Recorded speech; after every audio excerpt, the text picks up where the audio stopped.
महर्षि वाल्मीकि जी ने रामायण की रचना की है और इस वाल्मीकि रामायण के अयोध्या कांड का हम सभी स्वाध्याय कर रहे हैं।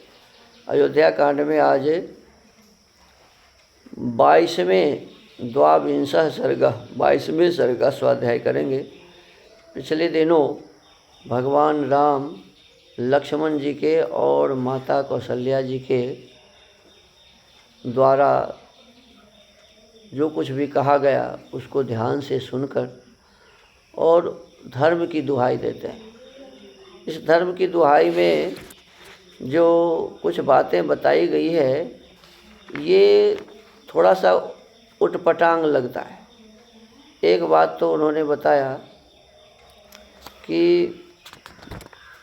पिता का आदेश पालन करना इसलिए ज़रूरी है कि एक हुए थे विद्वान, उनका नाम था कंडू मुनि। क्या नाम था?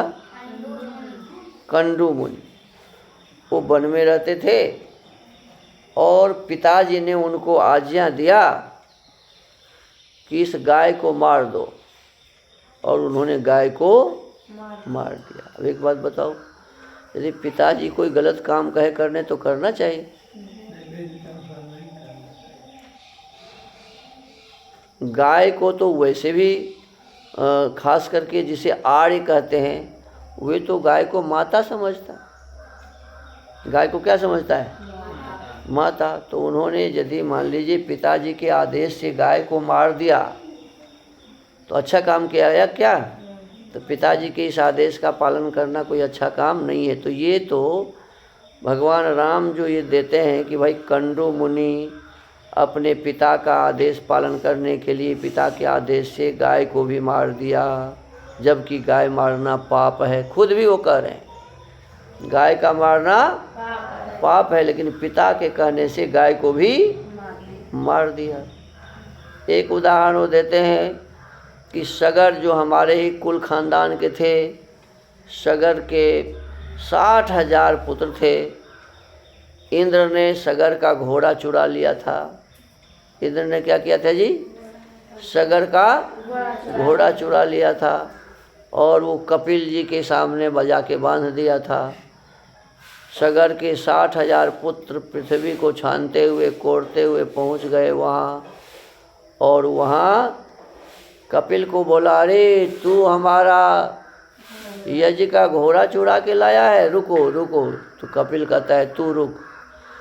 अब एक ही बार में वो शाप दिया और 60,000 सगर के बेटे मर गए। तो कहते हैं कि हमारे कुल में भी पहले राजा सगर के पुत्र ऐसे हो गए हैं जो पिता की आज्ञा से पृथ्वी खोदते हुए बुरी तरह से मारे गए। पिता ने आदेश दिया था पृथ्वी खोद के जहाँ भी है वो घोड़ा ले आओ, क्योंकि यज्ञ का घोड़ा है और उसे लाना ज़रूरी है। इस प्रकार से एक और इसमें उदाहरण देते हैं। ये तो पाखंड ही है। ऐसा थोड़े होता है कि सारे पृथ्वी को खोद देगा और कोई आदमी ऐसे आँख उठा के देखेगा तो 60,000 आदमी के देह में आग लग जाएगा और सब मर जाएगा। ऐसा होगा क्या? तो ये तो बात ही सही नहीं लग रही है। और 60,000 पुत्र एक आदमी को कैसे होगा? फिर एक उदाहरण दिया है कि एक थे जमदग्नि। कौन थे? तो जमदग्नि के बेटा का नाम था परशुराम। और परशुराम के बारे में इसमें लिखा हुआ है कि परशुराम को आदेश दिया जमदग्नि कि तुम अपने माँ की हत्या करो। क्या कहा? तुम अपने माँ की हत्या करो। तो परशुराम ने अपने पिता जमदग्नि के आदेश से अपने माँ की फरसे से हत्या कर दी। उनके माँ का नाम था रेणुका। क्या नाम था? तो रेणुका उनकी माँ थी, उनको गला काट दिया। कौन? परशुराम। अब बताओ, ये 3 उदाहरण इन्होंने दिया है और सटीक तीनों में से कोई नहीं है। कोई बाप कितना भी माँ से नाराज हो और बेटा को कहे कि तुम अपने माँ का गला काट दो, तो बेटा का हृदय माँ से जुड़ा होता है कि बाप से जुड़ा होता है? तो माँ को काटेगा। परशुराम का जब वो कुछ बिगाड़ी नहीं थी रेणुका, तो बाप भले ही नाराज था तो गला काटेगा। तो इस प्रकार का उदाहरण देते हैं कि अपने माँ का गला अपने पिता के आदेश से काट दिया। इसीलिए मेरा भी यही धर्म है कि पिताजी ने आदेश दिया है, इसलिए मुझे जंगल में जाना जरूरी है। और लक्ष्मण को कहता है कि भाई अभी तू नादान हो, समझ नहीं है तुम्हारे पास, धर्म को नहीं जानते हो। यही धर्म है कि हम सभी मिलकर पिताजी के आदेश का इस समय पालन करें। कहते इस प्रकार नर श्रेष्ठ श्री रामचंद्र जी ने धैर्य पूर्वक दंडकारण्य में जाने की इच्छा से माता को प्रसन्न करने का प्रयत्न किया तथा अपने छोटे भाई लक्ष्मण को भी अपने विचार के अनुसार भली भांति धर्म का रहस्य समझाकर मन ही मन माता की परिक्रमा करने का संकल्प किया। आगे कहते हैं अथ तं व्यथया दीनं सविशेषमर्षितं सरोषमिव नागेन्द्रं रोषविस्फारिते क्षणम् आसाद्य रामः सौमित्रिं सुहृदं भ्रातरं प्रियम् उवाचेदं सधैर्येण धारयन् सत्वमात्मवान्। श्री राम के राज्याभिषेक में विघ्न पड़ने के कारण सुमित्रा कुमार लक्ष्मण मानसिक व्यथा से बहुत दुखी थे। उनके मन में विशेष अमर्ष भरा हुआ था। वे रोष से भरे हुए गजराज की भांति क्रोध से आंखें फाड़ फाड़ कर देख रहे थे। अपने मन को वश में रखने वाले श्री राम धैर्यपूर्वक चित्त को निर्विकार रूप से काबू में रखते हुए अपने हितैषी सुहृद प्रिय भाई लक्ष्मण के पास जाकर इस प्रकार बोले। निगृह्य रोषं शोकं च धैर्यमाश्रित्य केवलम् अवमानं निरस्यैनं गृहीत्वा हर्षमुत्तमम् उपक्लिप्तं यदैतन्मे अभिषेकार्थमुत्तमं सर्वं निवर्तय क्षिप्रं कुरु कार्यं निरव्ययम्।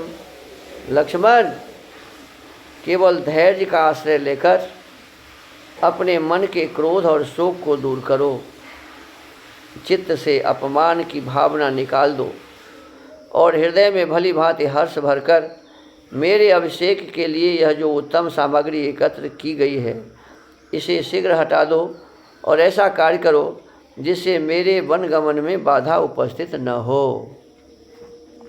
सौमित्रेयोभिषेकार्थे मम संभार संभ्रमः अभिषेक निवृत्त्यर्थे सोस्तु संभार संभ्रमः। सुमित्रानंदन, अब तक अभिषेक के लिए सामग्री जुटाने में जो तुम्हारा उत्साह था वह इसे रोकने और मेरे वन जाने की तैयारी करने में होना चाहिए। यस्यामदभिषेकार्थे मानसं परितप्यते माता न सा यथा न स्यात् सविशंका तथा कुरु। मेरे अभिषेक के कारण जिसके चित्त में संताप हो रहा है उस हमारी माता कैकेयी को जिससे किसी तरह की शंका न रह जाए वही काम करो। तस्याह शंकामयं दुःखं मुहूर्तमपि नोत्सहे मनसि प्रति संजातं सौमित्रेऽहमुपेक्षितं तुम। लक्ष्मण, उसके मन में संदेह के कारण दुख उत्पन्न हो इस बात को मैं 2 घड़ी के लिए भी नहीं सह सकता और न इसकी उपेक्षा ही कर सकता हूँ। न बुद्धिपूर्वं न बुद्धं स्मरामि कदाचन मातॄणां वा पितुर्वाहं कृतमल्पं च विप्रियम्। मैंने यहाँ कभी जानबूझकर या अनजान में माताओं का अथवा पिताजी का कोई छोटा सा भी अपराध किया हो ऐसा याद नहीं आता। सत्य सत्याभिसंधश्च नित्यं सत्य पराक्रमः परलोक भयाद भीतो नरभयोस्तु पिता मम। पिताजी सदा सत्यवादी और सत्य पराक्रमी रहे हैं। वे परलोक के भय से सदा डरते रहते हैं, इसलिए मुझे वही काम करना चाहिए जिससे मेरे पिताजी का पारलौकिक भय दूर हो जाए। तस्यापि ही भवेदस्मिन् कर्मण्य प्रतिसंहृते सत्यं नेति मनस्तापस तस्य तापस तपेच माम। यदि इस अभिषेक संबंधी कार्य को रोक नहीं दिया गया तो पिताजी को भी मन ही मन यह सोचकर संताप होगा कि मेरी बात सच्ची नहीं हुई, और उनका वह मनस्ताप मुझे सदा संतप्त करता रहेगा। अभिषेक विधानं तु तस्मात् संहृत्य लक्ष्मण अन्वगे वाहमिच्छामि वनं गन्तुमितः पुरः। लक्ष्मण, इन्हीं सब कारणों से मैं अपने अभिषेक का कार्य रोककर शीघ्र ही इस नगर से वन को चला जाना चाहता हूँ। मम प्रव्राजनाद्य दद्य कृतकृत्या निपात्मजा सुतं भरतमव्यग्र मविशेष यतांग ततः। आज मेरे चले जाने से कृतकृत्य हुई राजकुमारी कैकेयी अपने पुत्र भरत का निर्भय एवं निश्चिंत होकर अभिषेक करावे। मयि चिराजिन्नधरे जटामण्डलधारिणी गतेरन्यं च कैकेय्या भविष्यति मनः सुखम। मैं वलकल और मृग चर्म धारण करके सिर पर जटाजूट बांधे जब वन को चला जाऊंगा तभी कैकेयी के मन को सुख प्राप्त होगा। बुद्धि प्रणीता ये नेयं मनश्च सुसमाहितं तंगनु नार्हामि संक्लेष्टुं प्रव्रजिष्यामि माचिरम। जिस विधाता ने कैकेयी को ऐसी बुद्धि प्रदान की है तथा जिसकी प्रेरणा से उसका मन मुझे वन भेजने में अत्यंत दृढ़ हो गया है, उसे विफल मनोरथ करके कष्ट देना मेरे लिए उचित नहीं है। देखो भगवान राम क्या कह रहे हैं कि उनके मन में जो ये भावना बनी है वो परमात्मा की कृपा से ही बनी है। जिस विधाता ने कैकेयी को ऐसी बुद्धि प्रदान की। कृतांत एव सौमित्रे द्रष्टव्यो मत प्रवासने राज्यस्य च वितीर्णस्य पुनरेव निवर्तते तने। सुमित्रा कुमार, मेरे इस प्रवास में तथा पिता द्वारा दिए हुए राज्य के फिर हाथ से निकल जाने में दैव को ही कारण समझना चाहिए। देखो सब बात में दैव को, ईश्वर को यदि दोष दिया जाए तो संसार में जितने पाप हो रहे हैं सब ईश्वर ही कर रहे हैं, इसका तो ये अर्थ हो जाएगा। अपने कर्म का फल तो ये अपने कर्म का फल तब कहाँ मिलेगा? अरे संसार में जो कुछ भी कर्म हम करते हैं वो अपने कर्म का फल हमें सुख और दुख के रूप में मिलता है। तो यदि मान लीजिए यहाँ तो ये कह रहे हैं कि कैकेयी के मन में जो ये बुद्धि गड़बड़ बुद्धि हुई वो परमात्मा की कृपा से हुई, विधाता ने ऐसा किया, तो ये गलत बात हो गई, ये सही बात नहीं है।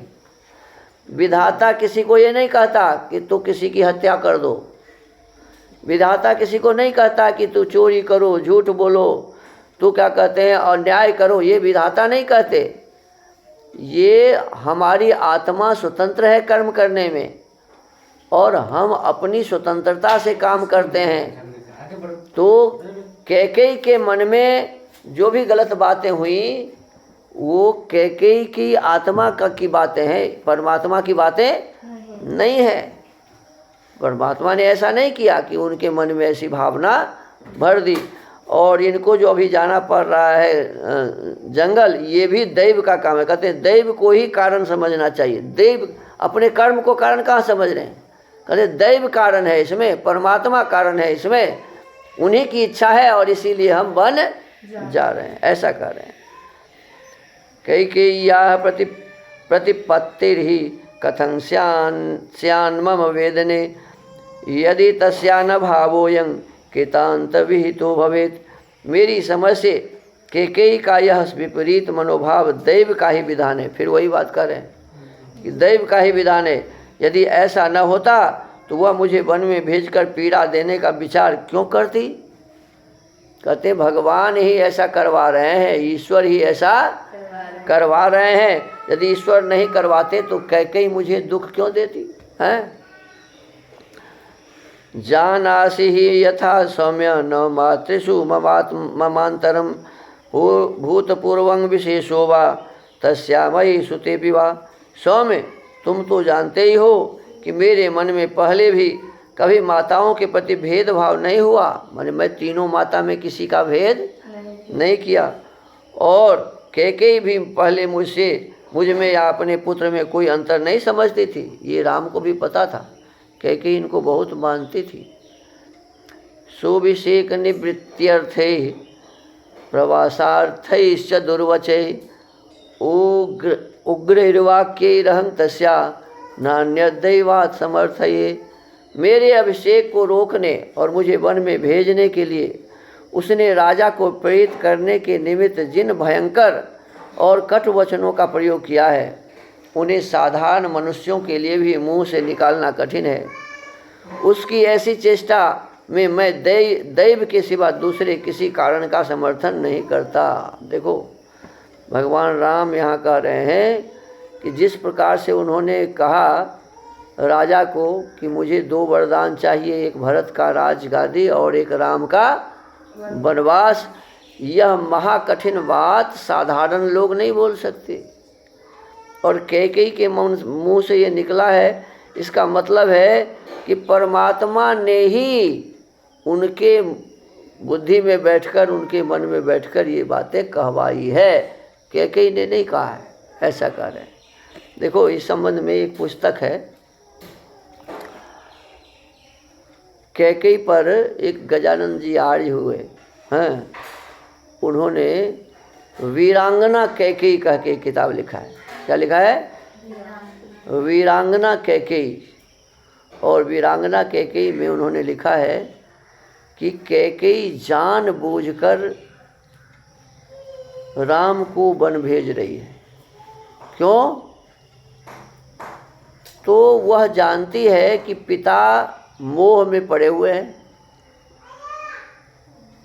राष्ट्र की स्थिति खराब है, सारे संसार में अव्यवस्थाएं हो रही हैं और उस अव्यवस्थाओं को दूर करने का सामर्थ्य राम के सिवा और किसी में नहीं है।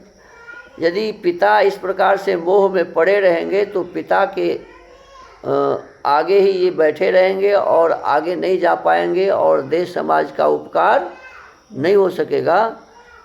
तो ऋषि मुनि विद्वानों के कल्याण के लिए, संसार का उपकार करने के लिए, राक्षसों को वध करने के लिए एक ही उपाय है कि ये यहाँ से निकल जाए और अपने ऊपर में सब प्रकार के कलंकों को लेकर के भगवान राम को उन्होंने जंगल भेजा। इस भाव से यदि इसको देखो, इस प्रसंग को, तो समझ में आता है कि परमात्मा उनके हृदय में बैठकर कुछ आने वाले समय में अच्छा कराना था। कहते हैं लेकिन जो होता है अच्छा ही होता है। यदि राम घर से नहीं निकलते, जंगल नहीं जाते, तो आज राम को कौन जानता। बहुत सारे राजा हुए हैं, किसी राजा को कोई जानता है क्या? तो उनकी प्रसिद्धि जिस प्रकार के इनमें गुण है, उस गुण के हिसाब से इनकी प्रसिद्धि हो, इस प्रसिद्धि के लिए उन्होंने ही राम जी को जंगल जानबूझकर भेजने का प्रयत्न किया था। तो इसे कहते उसकी ऐसी चेष्टा ये साधारण चेष्टा नहीं है। कहते हैं दैव के सिवा दूसरे किसी कारण का समर्थन नहीं करता। कथं प्रकृति संपन्ना राजपुत्री तथा गुणा ब्रूयात् सा प्राकृतेव स्त्री मत्पीड्यं भर्तृ संनिधौ। यदि ऐसी बात न होती तो वैसे उत्तम स्वभाव, जानते थे कि मेरी माँ बहुत अच्छी है, उत्तम स्वभाव और श्रेष्ठ गुणों से युक्त राजकुमारी कैकेयी एक साधारण स्त्री की भांति अपने पति के समीप मुझे पीड़ा देने वाली बात कैसे कहती। यदि साधारण बात होती तो साधारण महिला के समान, ये निश्चित रूप से बहुत महान महिला है। ये कह रही मुझे कष्ट देने के लिए राम को वन में भेजने का प्रस्ताव कैसे उपस्थित करती। यद चिंत्यं तु तद्दैवं भूतेष्वपि न हन्यते व्यक्तं मयि च तस्यां च पतितो हि विपर्ययः। जिसके विषय में कभी कुछ सोचा न गया हो वही दैव का विधान है। प्राणियों में अथवा उनके अधिष्ठाता देवताओं में भी कोई ऐसा नहीं है जो उस दैव के विधान को मेट सके। देखो परमात्मा भी माने अपने बनाए विधान को मिटा नहीं सकते। अतः निश्चय ही उसी की प्रेरणा से, माने परमात्मा की प्रेरणा से मुझ में और कैकेयी में यह भारी उलट फेर हुआ है। मेरे हाथ में आया हुआ राज्य चला गया और कैकेयी की बुद्धि बदल गई। कश्च दैवेन सौमित्रे योद्धुमुत्सहते पुमान् यस्य नु ग्रहणं किंचित कर्मणोऽन्यन्न दृश्यते। सुमित्रानंदन, कर्मों के सुख दुख आदि रूप फल प्राप्त होने पर ही जिसका ज्ञान होता है, कर्म फल से अन्यत्र कहीं भी जिसका पता नहीं चलता, उस दैव के साथ कौन पुरुष युद्ध कर सकता है? परमात्मा के साथ कोई कर सकता है क्या युद्ध? सुख दुखे भय क्रोधो लाभा लाभो भवा भवो यस किंचित तथा भूतं ननु दैवस्य कर्म कतत। सुख दुख भय क्रोध लोभ क्षोभ लाभ हानि उत्पत्ति और विनाश तथा इस प्रकार के और भी जितने परिणाम प्राप्त होते हैं जिनका कोई कारण समझ में नहीं आता, वे सब दैव के ही कर्म हैं। ये सब परमात्मा के ही कर्म हैं, ऐसा कहते हैं। कर्म तो अपना है, फल परमात्मा है। ऋषियोप्युग्र तपसो दैवेनाभिप्रचोदिताः उत्सृज्य नियमांस्तीव्रान् भ्रस्यन्ते काममन्युभिः। उग्र तपस्वी ऋषि भी दैव से प्रेरित होकर अपने तीव्र नियमों को छोड़ बैठते और काम क्रोध के द्वारा विवश हो मर्यादा से भ्रष्ट हो जाते हैं। असंकल्पितमेवेह यदि कस्मात् प्रवर्तते निवर्त्यारब्धमारंभैर ननु दैवस्य कर्म तत्। जो बात बिना सोचे विचारे अकस्मात सिर पर आ पड़ती है और प्रयत्नों द्वारा आरंभ किए हुए कार्य को रोककर एक नया ही कांड उपस्थित कर देती है, अवश्य वह दैव का ही विधान है। दैव का विधान का मतलब है कि हम अपने कर्मों का फल स्वयं नहीं पा सकते, परमात्मा हमें वो प्राप्त कराता है। जो नहीं चाहते हैं वो भी होता है। एतया तत्त्वया बुद्ध्या संस्तभ्यात्मानमात्मना व्याहतेप्यभिषेके में परितापो न विद्यते। इस तात्विक बुद्धि के द्वारा स्वयं ही मन को स्थिर कर लेने के कारण मुझे अपने अभिषेक में विघ्न पड़ जाने पर भी दुख या संताप नहीं हो रहा है। कहते हैं मैं परमात्मा की व्यवस्था पर भरोसा करता हूँ, इसीलिए परमात्मा जो कुछ भी हुआ है प्रभु की व्यवस्था में हुई, मुझे इसके लिए कोई भी दुख नहीं है।